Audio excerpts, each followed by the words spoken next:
this is a really popular question. I've produced like a YouTube video. So if you go on YouTube and you type in how to sit cross-legged, you'll see me. So I've looked into this a bit, and there's quite a few points. So one is about pins and needles to the leg. So in terms of that point, there's a couple of factors. One is the amount of soft tissue you have. So if you have, let's say you have really muscular legs, you've got chunky legs, it's going to be very difficult for your blood to flow down your leg, because that's the furthest, that blood vessel there is the furthest away from your heart in your entire body. So it's got a long way to go. So if you are sitting cross-legged and you've got a lot of tissue there, it's going to be quite restrictive. So what I noticed with bigger guys and weightlifters and quite big muscular guys, or people who have chunkier thighs, it's very difficult for them to sit long periods without getting pins and needles. If you look at these yogis or these people who sit for 12, 13 hours, they're usually very slim. You don't usually see like a really big yogi. So that's one point. And the more the ankle is closer to the knee, like so, the more compression there is going through the knee joint, the more the knees are going to be painful, and the less room the blood vessels have to get to the feet, and the more pins and needles we're going to get in the feet and legs. So that's one thing in terms of body weight. The second thing is about this. I've got my woolly socks on today. So this bone that sticks out here, can everyone feel this bone? So just underneath that is a blood vessel that supplies the foot, and it runs down up the back of the leg.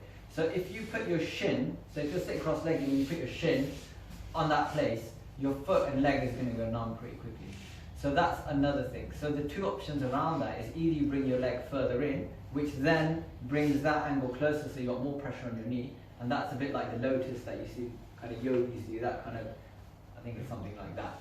So that kind of thing, where you're really bringing the knee close to the body, or you bring your foot slightly further out, and then that takes the pressure off that artery. So that's the second thing that you can work on if you're getting any pins and needles in the leg. Yep. I've tried that because someone said that as well, because I've done that, and even when I do put my foot a little bit more out and it's not as much pressure on the knees, I still get pins and needles. Sometimes even quicker.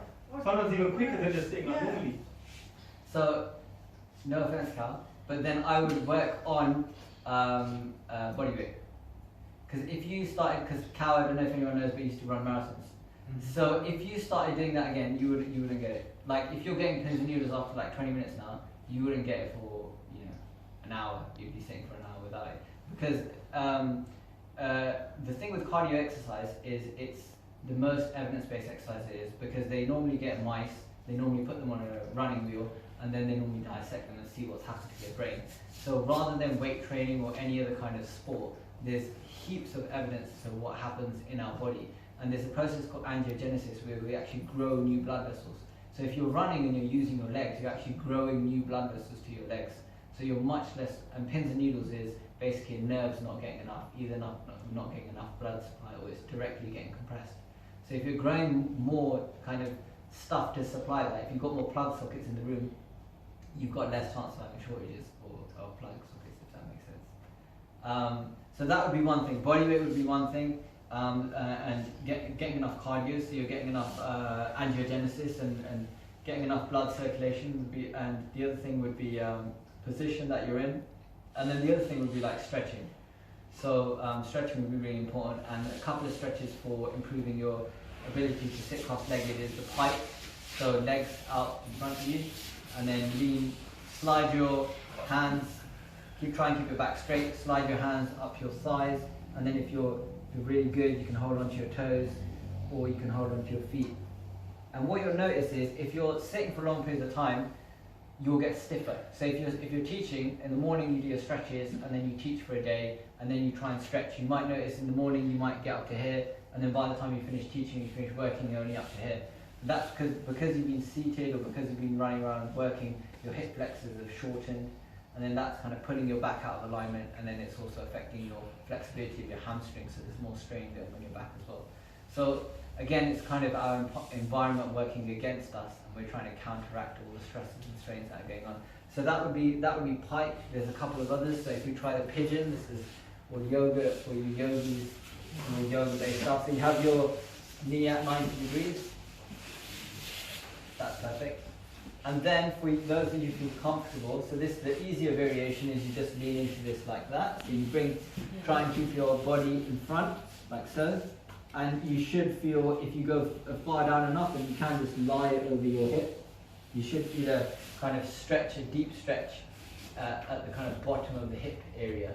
If that's easy for you, and you want to make it harder, you bring the other leg behind, straight behind you, and keep this leg at 90 degrees, and then you lean into that there and you can lie over it. So then you'll feel a stronger stretch on the hip. So these are the different movements of the hip. So we're looking at, there's 4 things that the hip does. This is flexion, this is working on the extension of the hip, this is working on the rotators of the hip on one side, this is pigeon, so I would do it. If that's too tight for you, then do it this way, stretch over, like so. The other way you would work the hip is the opposite. So you've taken the leg that way for one. So you take the leg the other way. That's perfect.